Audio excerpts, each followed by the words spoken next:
नमस्कार, गुलिस्तान न्यूज़ डोगरी च थोड़ा स्वागत। मैं थोड़े कन्नै देवेंद्र सिंह।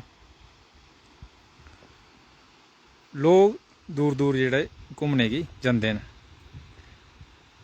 लेकिन अगर उधमपुर जिले दी जां जम्मू सूबे दी गल्ल करचै तां जम्मू सूबे च भी केईं जेह्ड़े ऐसे थाह्र न जेह्ड़े बड़े गै खूबसूरत न, लेकिन ओह् जेह्ड़े पर्यटन दे नक्शे उप्पर नेईं होने करी अजें बी जेह्ड़े अनदिक्खी दे शिकार न।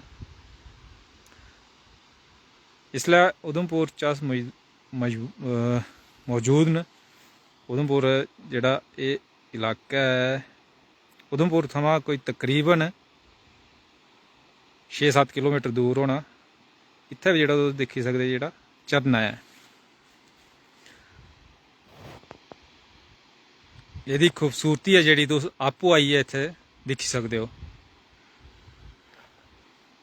तुसेंगी दस्सना माध्यम इ'यै हा कि एह् जेह्ड़े लोकल थाह्र न इं'दे बारे च बी लोकें गी पता चलै ते लोग इत्थै दी जेह्ड़ी लोकल खूबसूरती ऐ ओह्दे बी जेह्ड़े नज़ारे लेई सकन।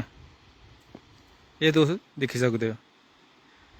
जखैनी पार्क, उधमपुर दा जेह्ड़ा जखैनी पार्क ऐ, उत्थुआं एह् रस्ता औंदा ऐ तकरीबन इ'यै कोई उत्थां 6-7 किलोमीटर गै ऐ।